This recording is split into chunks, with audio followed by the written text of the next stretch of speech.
Time now to talk business and who to watch and what to expect, what is looking exciting for the year ahead. Tim McCready is a strategist, advisor and business commentator and works across all sectors from government to private. He's a man with a finger on the pulse of what's happening in the business world.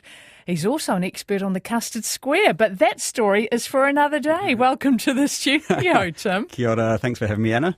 How's your summer been?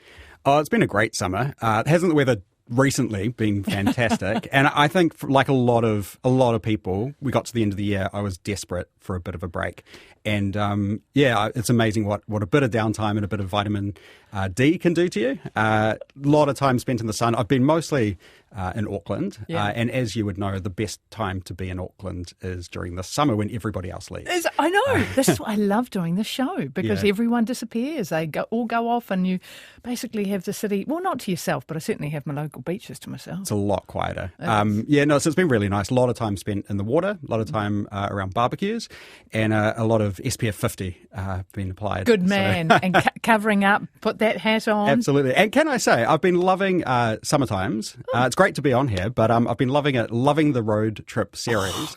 How fantastic was it hearing about Deputy Mayor Desley Simpson and her Love Actually moment at 10 Downing Street?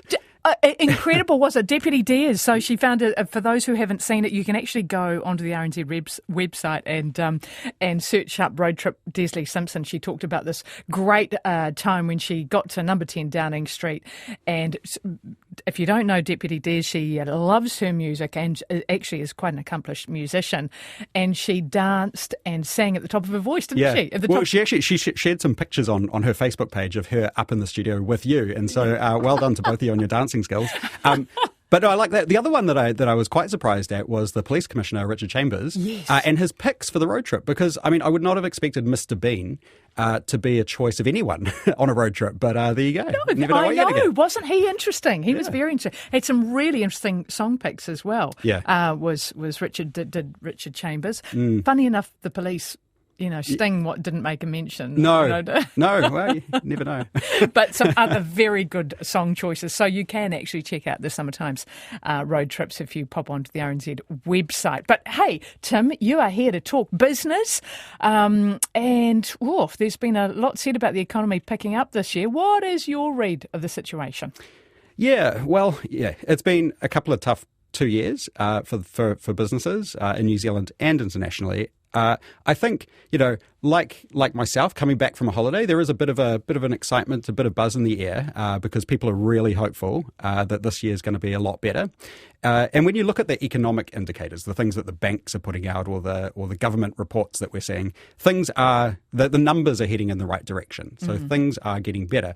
But, I had a very interesting Uber ride over the weekend where my Uber driver was pretty pessimistic about everything. And I think you see it as well when you walk down Queen Street in Auckland or Lambton Quay if you're in Wellington, where people, they're not feeling it. And a lot of that we've heard, got to wait for the mortgage rates to trickle down to people. And eventually, yes, people will have some more money in their back pocket. But I think with things like inflation, prices go up. Right. So we've seen insurance go up significantly. Food prices have gone up. They're not going to suddenly come down.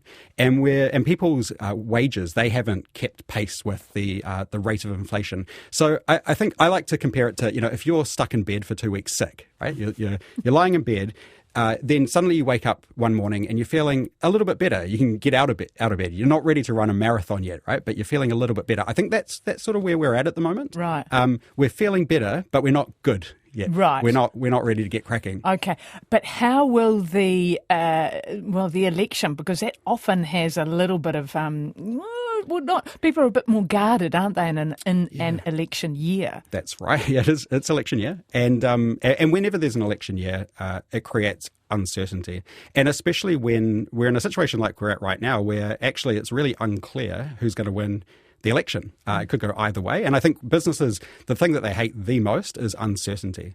So I think what we'll see, if polls remain quite tight leading up to the election, people will be a little bit apprehensive about investing in new equipment or even bringing on new staff until they know what the landscape's going to look like for the next 3 years. Right. Okay. Bit of a crystal ball gazing here we're doing. What about, can we be a little bit specific?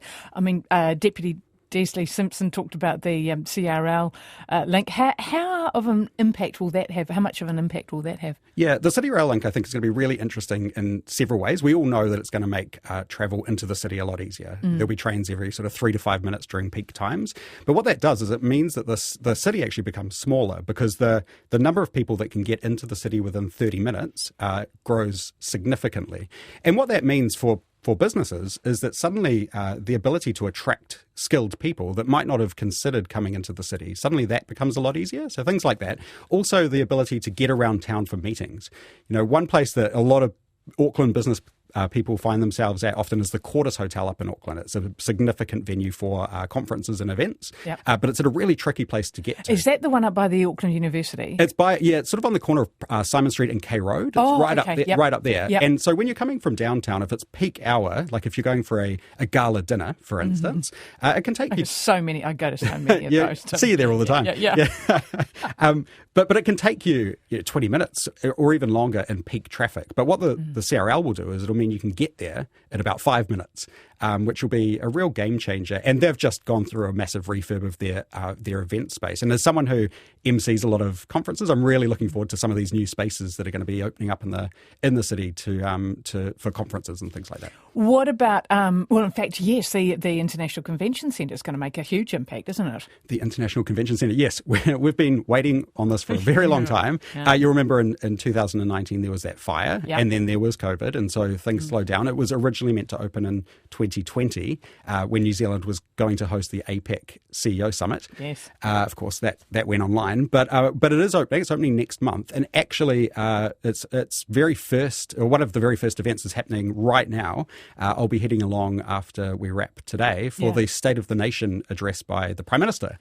And so there'll be something like 700 business people there.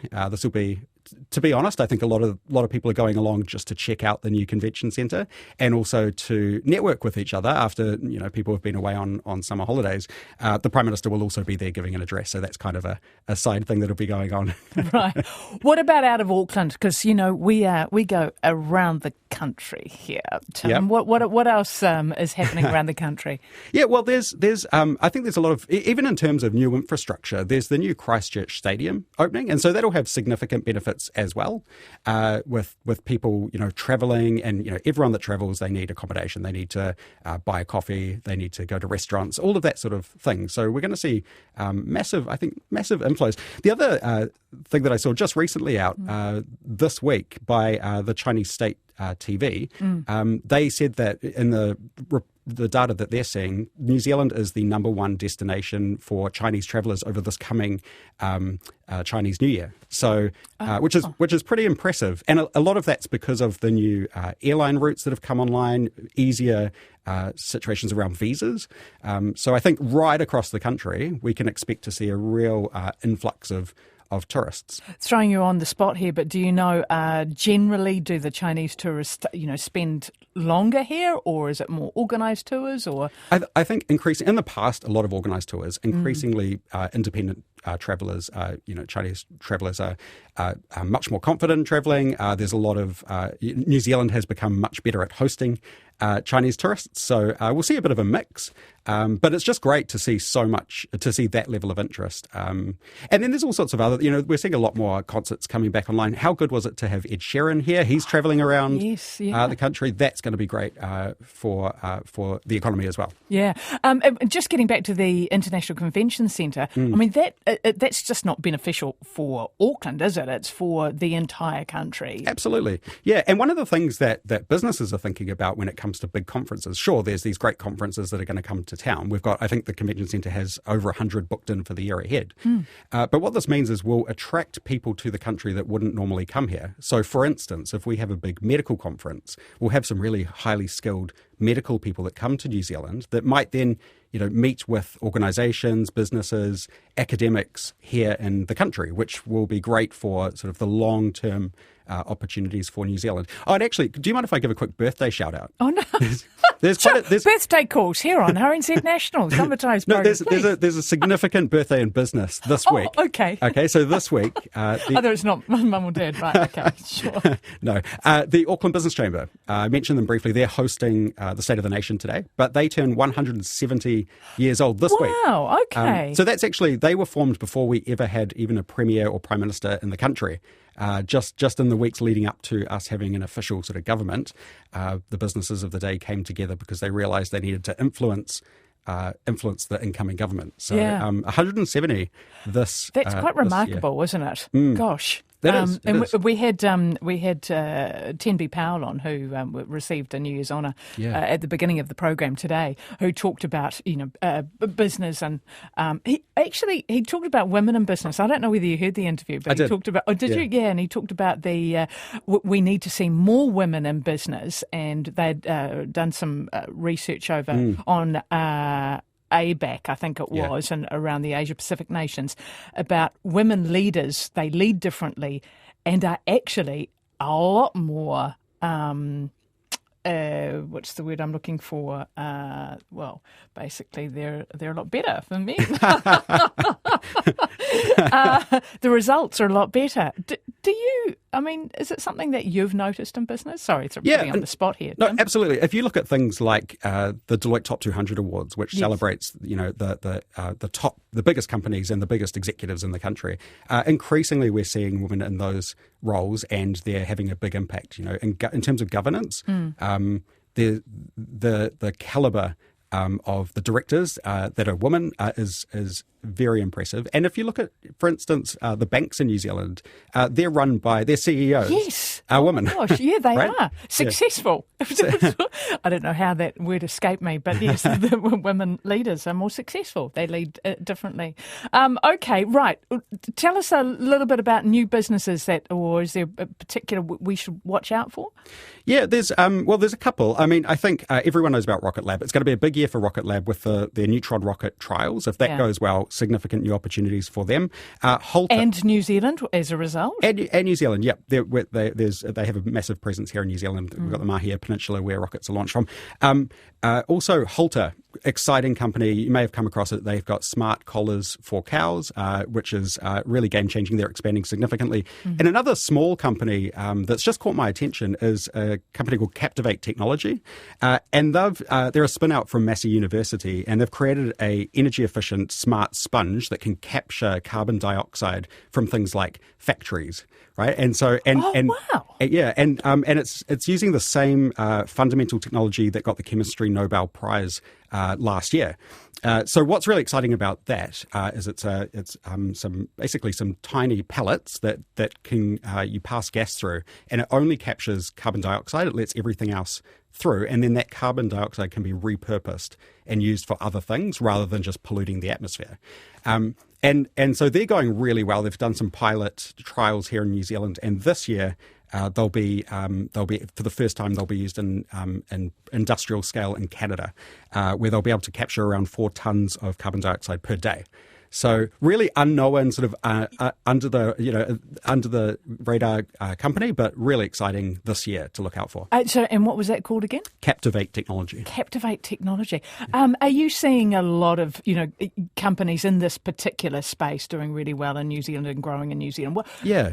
I mean, we do. I mean, we're known for we've got a lot of really exciting tech companies. AI, everyone's talking about, also green technologies. There's a lot going on that perhaps it's sort of not. It's not something that we think about day to day, and it doesn't particularly look sexy. But it's that kind of thing. Those sorts of technologies that are really going to change the game, and that is in demand internationally. And so, there's a lot of exciting things to watch out for. Lots to look out for. Tim McCready, thank you so much for sharing your thoughts and your business knowledge with us. Hey, thanks for having me.